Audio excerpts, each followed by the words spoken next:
짝, 살을 애는 듯한 날카로운 마찰음이 백화점 전체를 얼어붙게 만들었습니다.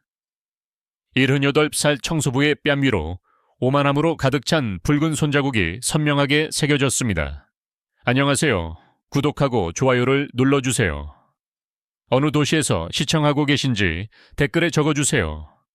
이 모든 사건의 시작은 화려한 백화점에 아침이 열리던 바로 그 순간으로 거슬러 올라갑니다.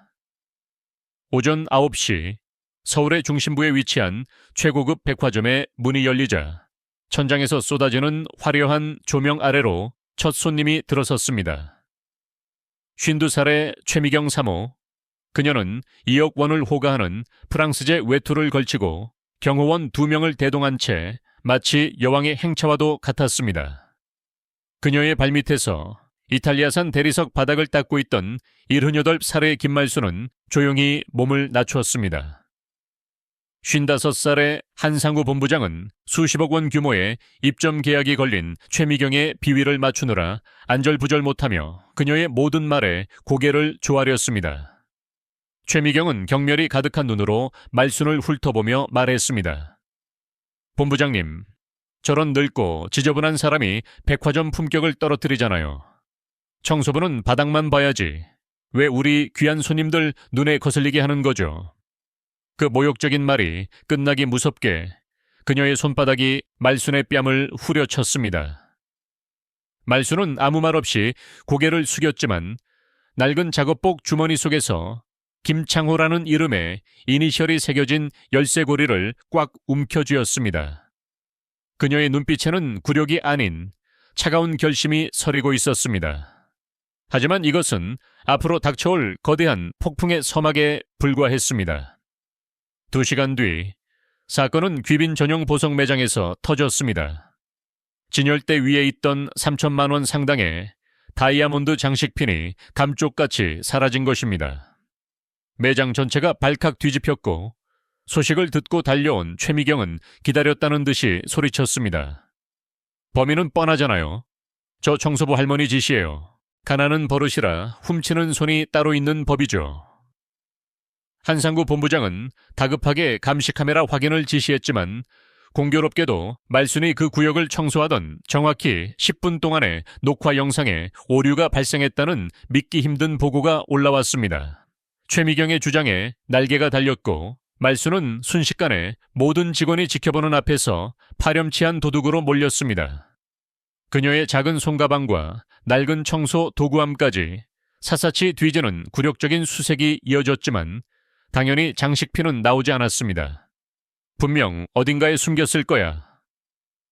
최미경의 악에 바친 목소리가 로비 전체에 울려 퍼지는 동안 말수는 자신의 걸레 술에 안주머니에 숨겨둔 소형 녹음기가 조용히 모든 대화를 담고 있다는 사실을 떠올렸습니다. 그 순간 백화점 안의 그 누구도 이 모든 것이 치밀하게 계획된 함정의 일부라는 사실을 의심하지 못했습니다. 하지만 이 부당한 광경을 지켜보던 단 한 사람, 갓 입사한 28살의 이소연만큼은 달랐습니다. 그녀의 마음속에서는 불같은 분노와 함께 말순에 대한 깊은 존경심이 들끓었습니다. 그녀는 입사 첫날부터 매일 새벽 6시부터 백화점 구석구석을 자신의 집처럼 쓸고 닦으며 빛나게 만들던 말순의 성실한 모습을 똑똑히 기억하고 있었습니다.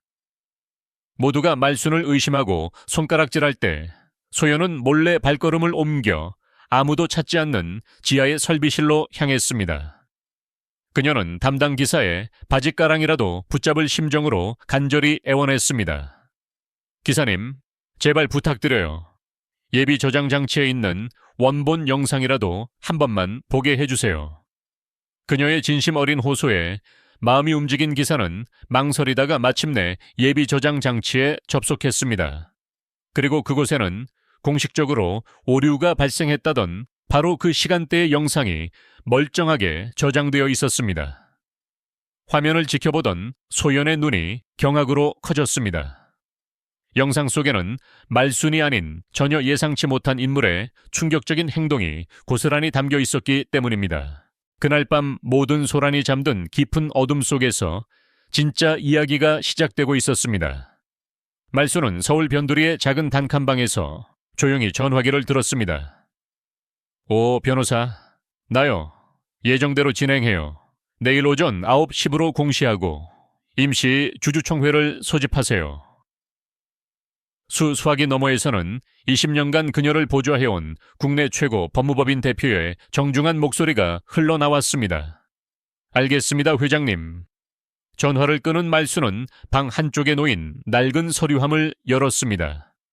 그 안에는 백화점 전체 지분의 51%를 보유한 최대 주주임을 증명하는 서류와 그녀의 남편이자 백화점의 창립자인 고 김창호 회장의 유언장이 고이 잠들어 있었습니다. 여보, 당신이 피땀 흘려 세운 이곳의 정신이 더럽혀지는 걸 더는 지켜볼 수만은 없게 됐어요.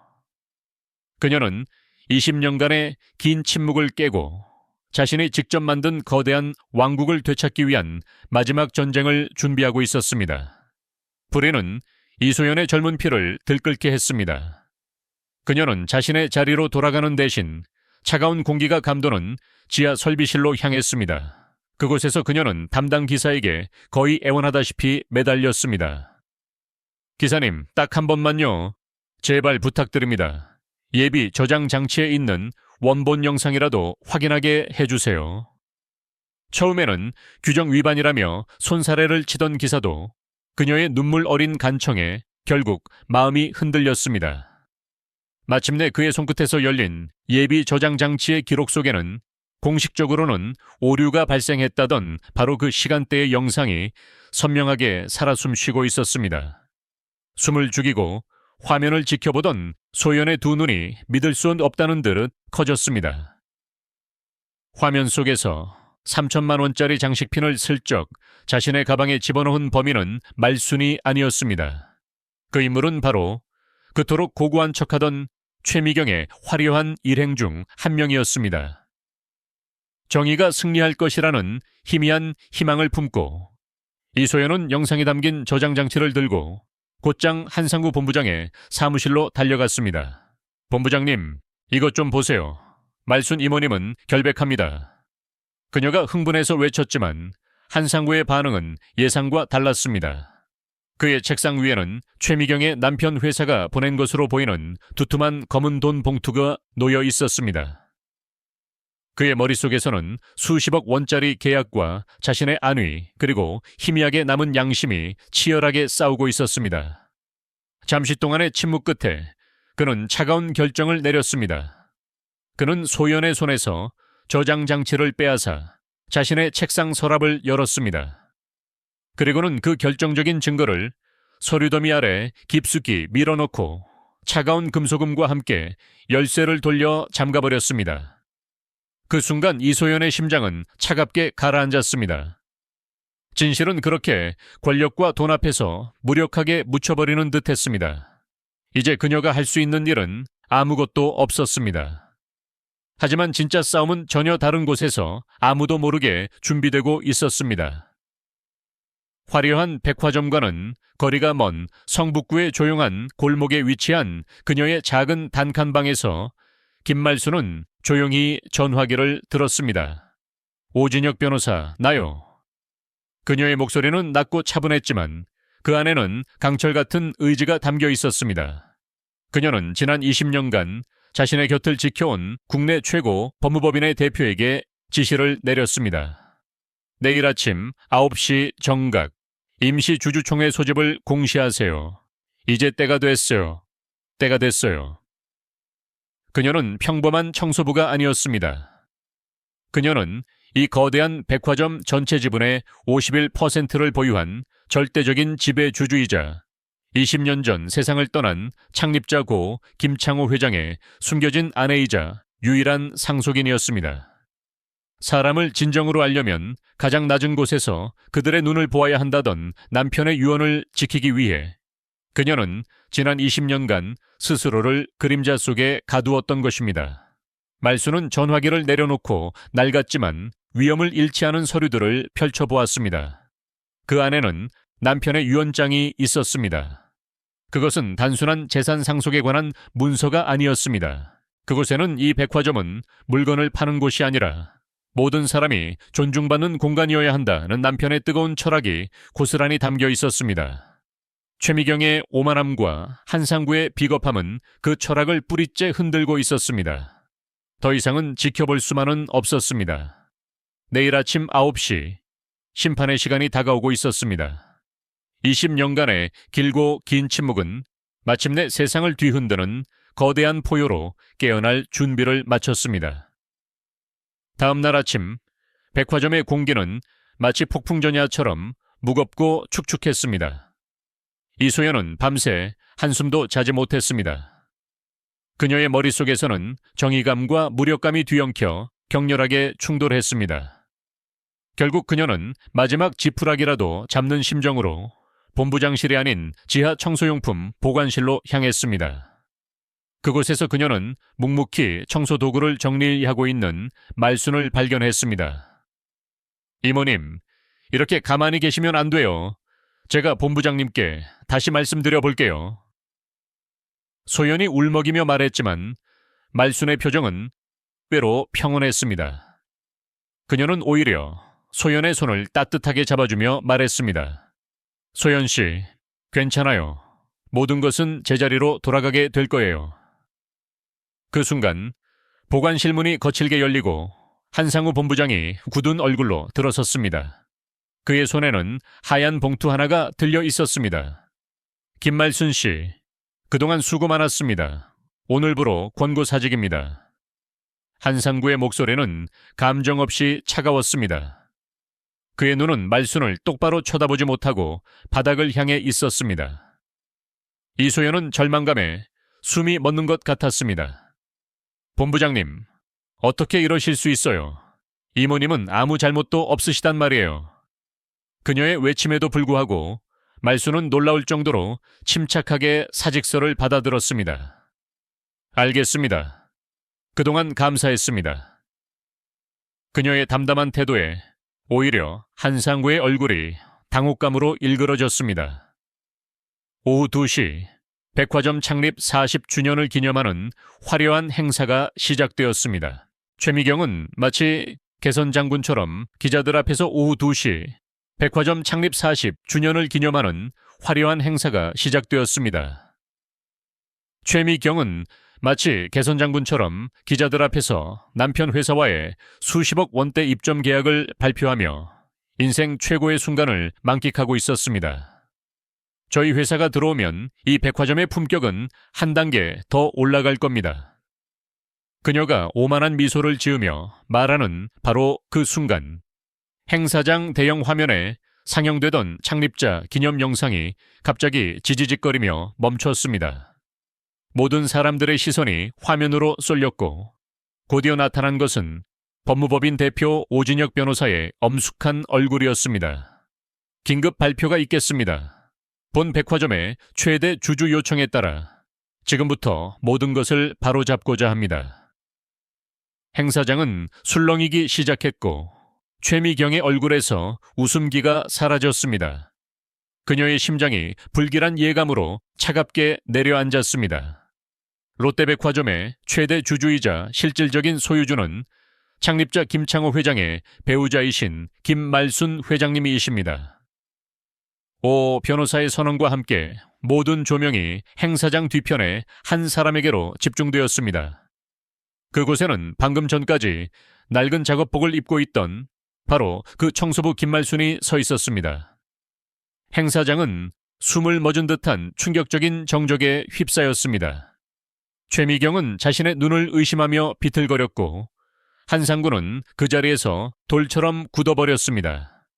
20년간 베일 속에 가려져 있던 백화점의 진짜 주인이 그들이 가장 천대하고 무시했던 모습으로 마침내 모습을 드러내는 순간이었습니다. 말순은 수백 명의 시선을 받으며 천천히 단상으로 걸어 올라갔습니다. 그녀의 손에는 낡은 걸레 대신 백화점의 운명을 결정할 서류들이 들려 있었습니다.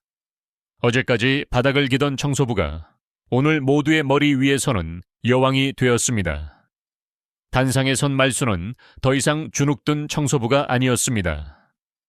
단상에 선 말순은 더 이상 주눅든 청소부가 아니었습니다. 그녀는 냉철한 심판관의 목소리로 거대한 복수의 서막을 열었습니다. 첫째, 대형 화면에는 숨겨져 있던 원본 감시 카메라 영상이 재생되었습니다. 최미경의 친구가 3천만 원짜리 장식핀을 훔치는 장면이 모든 기자들의 카메라 앞에서 적나라하게 폭로되었습니다. 최미경의 얼굴은 하얗게 질렸고 그녀의 친구는 그 자리에서 실신했습니다. 둘째, 말순의 작은 녹음기에서 흘러나온 음성은 더욱 충격적이었습니다. 한상구가 검은 돈 봉투를 받으며 최미경의 남편과 은밀한 거래를 하는 대화가 행사장에 울려 퍼졌습니다. 한상구 본부장, 당신을 즉시 해임하고 횡령 및 배임 혐의로 고발합니다. 말순의 선언에 한상구는 다리가 풀려 그 자리에 주저앉았습니다.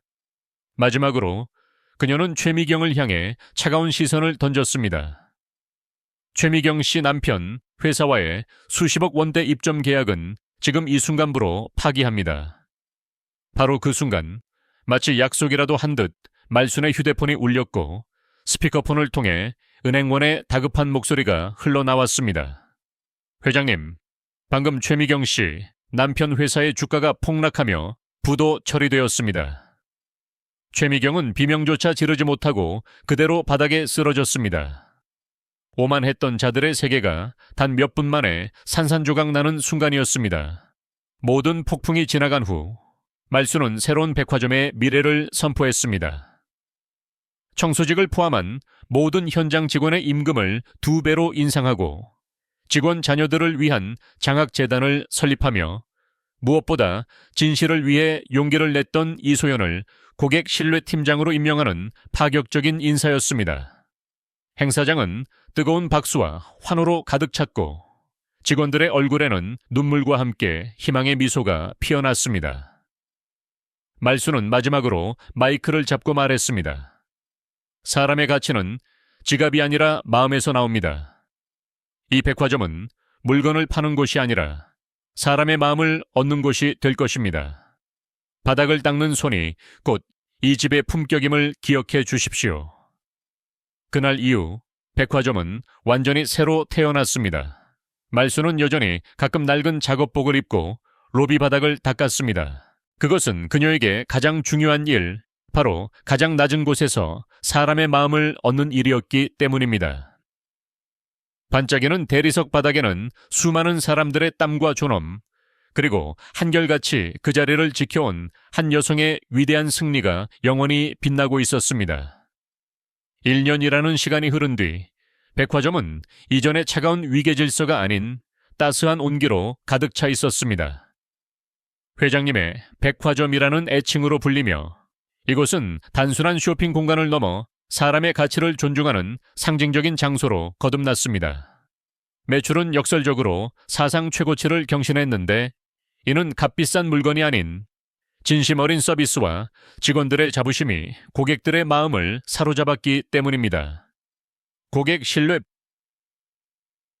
팀장으로 완벽하게 자리 잡은 이소연은 이제 신입사원들에게 우리는 물건이 아닌 존중을 판매합니다 라고 가르치고 있었습니다. 그녀의 눈빛에는 더 이상 신입의 불안함이 아닌 확신에 찬 리더의 지혜가 빛나고 있었습니다. 김말순 회장은 여전히 회장실보다 현장을 더 사랑했습니다. 그녀는 새로 들어온 젊은 청소 직원에게 로봇 청소기 창호를 다루는 법을 직접 가르쳐주며 이 바닥이 우리 백화점의 얼굴이란다. 내 손길 하나하나에 자부심을 담으렴이라고 다정하게 말해주곤 했습니다. 직원들은 더 이상 그녀를 어려운 회장님이 아닌 따뜻한 인생의 선배이자 정신적 지주로 따랐습니다. 어느 날 오후 남편의 사진 앞에서 말순은 조용히 속삭였습니다. 여보, 보고 있죠? 당신이 꿈꾸던 세상이 바로 여기에 있어요. 그녀의 얼굴에는 깊은 평화와 만족감이 어려 있었습니다. 반면 한때 백화점을 호령했던 이들의 삶은 나락으로 떨어졌습니다. 한상구는 모든 재산을 잃고 도심 외곽의 한 건설 현장에서 땀에 젖은 작업복을 입은 채 벽돌을 나르고 있었습니다. 어느 날 퇴근하던 이소연과 우연히 눈이 마주쳤지만 그는 부끄러움에 고개를 떨구고 말았습니다. 최미경의 몰락은 더욱 비참했습니다. 남편의 회사는 흔적도 없이 사라졌고 그녀는 허름한 동네 식당에서 손님들의 잔반을 치우는 신세가 되었습니다. 한때 그녀가 경멸했던 바로 그 지저분한 일을 하며 하루하루를 연명하는 그녀의 모습에서 과거의 오만함은 찾아볼 수 없었습니다. 그녀는 이제 바닥에 떨어진 음식물을 닦으며 비로소 바닥을 닦는 손의 고단함을 깨닫고 있었습니다. 청소부 회장님의 이야기는 언론을 통해 전국으로 퍼져나가며 하나의 사회적 신드롬을 일으켰습니다. 많은 기업들이 직원의 복지와 인권에 대해 다시 생각하기 시작했고 보이지 않는 곳에서 땀 흘리는 사람들의 가치를 재조명하는 움직임이 일어났습니다. 말순이 일으킨 작은 나비 효과는 세상을 조금 더 따뜻하고 정의로운 곳으로 바꾸는 거대한 태풍이 되었습니다. 오늘 저녁 백화점 로비에서는 한 아이가 넘어지자마자 근처에 있던 모든 직원들이 달려와 아이를 일으켜주고 옷의 먼지를 털어주었습니다. 아이의 울음은 금세 웃음으로 바뀌었고 그 모습을 지켜보던 김말순의 입계에도 잔잔한 미소가 번졌습니다. 반짝이는 대리석 바닥 위로 사람들의 따뜻한 마음이 어우러져 눈부신 빛을 발하고 있었습니다. 바닥을 닦는 가장 낮은 손길이 가장 높은 가치를 만들어낸다는 진실이 그 빛 속에서 영원히 빛나고 있었습니다. 얽힌 작은 나비 효과는 세상을 조금 더 따뜻하고 정의로운 곳으로 바꾸는 거대한 태시간이 흘러 백화점의 계절이 여러 번 바뀌었습니다. 그러나 변한 것은 계절뿐만이 아니었습니다. 한때 차가운 위계 질서와 보이지 않는 경멸로 가득 찼던 백화점의 공기는 이제는 따뜻한 존중과 진심 어린 미소로 채워져 있었습니다. 직원들은 더 이상 서로를 직급으로 대하지 않고 동료로서 서로의 안부를 물었습니다. 고객들 역시 직원들을 함부로 대하는 대신 정중하게 감사를 표하는 문화가 자연스럽게 자리 잡았습니다. 최미경과 한상구의 이름은 오만함의 끝이 얼마나 비참한지를 보여주는 도시의 전설처럼 희미하게 잊혀갔습니다. 그들이 남긴 상처의 자리에 새로운 신뢰의 싹이 튼 것입니다. 김말순은 더 이상 청소부의 작업복을 입지 않았지만 그녀의 하루는 여전히 가장 낮은 곳에서 시작되었습니다. 그녀는 매일 아침 백화점 문이 열리기 전 로비를 거닐며 직원들과 눈을 맞추고 그들의 이야기에 귀를 기울였습니다. 때로는 바닥에 떨어진 작은 휴지 조각을 직접 허리 굽혀 줍기도 했는데 그 모습은 100마디의 훈계보다 더 큰 가르침이 되었습니다. 진정한 권위는 가장 높은 자리가 아니라 가장 낮은 곳을 살피는 마음에서 나온다는 것을 모두가 몸으로 깨닫고 있었습니다. 이소연은 이제 백화점의 서비스 혁신을 이끄는 유능한 리더가 되어 말순에게서 배운 사람을 향한 진심을 새로운 직원들에게 가르치고 있었습니다. 어느 맑은 날 오후, 말순은 창립 기념일에 그랬던 것처럼 로비 한가운데에 섰습니다. 그녀는 고개를 숙여 반짝이는 대리석 바닥을 내려다 보았습니다. 하지만 그곳에 비친 것은 더 이상 굴욕에 찬 늙은 청소부의 얼굴이 아니었습니다. 그 거울 같은 바닥에는 환하게 웃고 있는 직원들과 만족스러운 표정의 고객들, 그리고 그들 모두를 따뜻하게 바라보는 자신의 모습이 함께 어우러져 빛나고 있었습니다. 화려한 샹들리에의 불빛보다 더 찬란한 사람과 사람 사이에서 피어나는 존엄이라는 빛이었습니다. 바닥을 닦던 손이 결국 세상을 닦아낸 것입니다. 이 이야기에서 어떤 교훈을 얻으셨나요? 여러분이 김말순의 입장이었다면 어떻게 행동했을지, 그리고 여러분의 삶에서 겪었던 비슷한 경험이 있다면 댓글로 공유해주세요. 구독과 좋아요